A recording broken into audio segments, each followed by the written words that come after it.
Nous allons clarifier ensemble certains termes qu'on utilise, entre autres sur NetMath, qu'on utilise largement à la maison et durant certaines périodes ciblées en classe, qu'on utilise sur NetMath, oui, mais qu'on utilise aussi en général quand on travaille en classe normalement.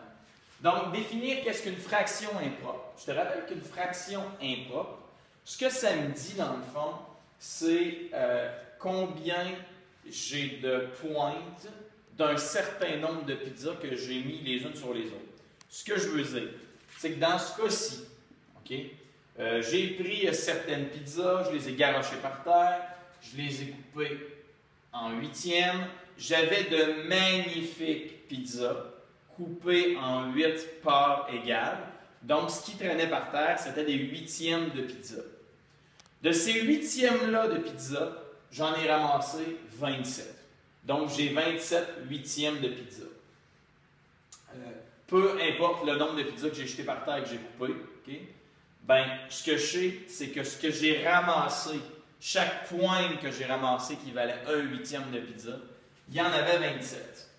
C'est une fraction impropre parce que généralement, on va travailler quand on a un nombre, un numérateur supérieur au dénominateur, on va travailler en nombre fractionnaire, c'est-à-dire qu'on va amener le concept d'entier.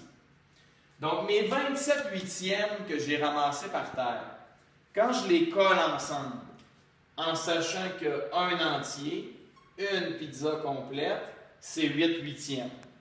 Donc, je ramasse 8 pointes, je fais un entier, je ramasse 8 pointes, je fais 2 entiers, je ramasse 8 pointes, ça fait 3 entiers, je suis rendu à 1, 1, 1. Donc, jusqu'à ce stade-ci, j'ai 24 huitièmes de ramasser dans mon 27 huitièmes. Donc, est-ce que je peux à nouveau faire une pizza complète avec les 3 huitièmes qui me restent? Parce que 27 moins 24, il me reste 3 huitièmes. Non, je ne peux pas faire de pizza complète. Donc, ce que je sais, c'est qu'en ramassant les huitièmes de pizza qui étaient sur le sol, qui étaient par terre, j'ai reconstitué 3 entiers, parce que pour chaque 8 huitièmes, à chaque fois que j'ai 8 huitièmes, j'ai un entier.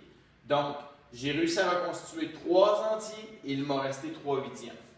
Fraction non réduite maintenant. Une fraction non réduite, c'est une fraction que je pourrais encore diviser le numérateur et le dénominateur par le même chiffre. C'est-à-dire que ces deux chiffres-là, ou les deux nombres qui sont impliqués dans la fraction, ont un diviseur qui est encore commun. Donc, dans ce cas-ci, qu'est-ce qui divise 3 et qu'est-ce qui divise 15? Il s'agit de 3. 3 divisé par 3, 1. 15 divisé par 3, 5. Donc, 3 quinzièmes et 1 cinquième sont des fractions qui sont équivalentes, qui ont la même valeur. Par contre, s'il est possible de réduire une fraction, on parle d'une fraction non réduite.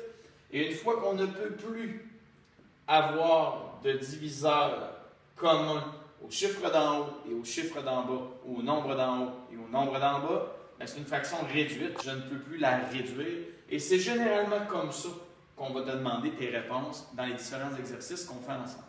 Là-dessus, bonne fin de soirée.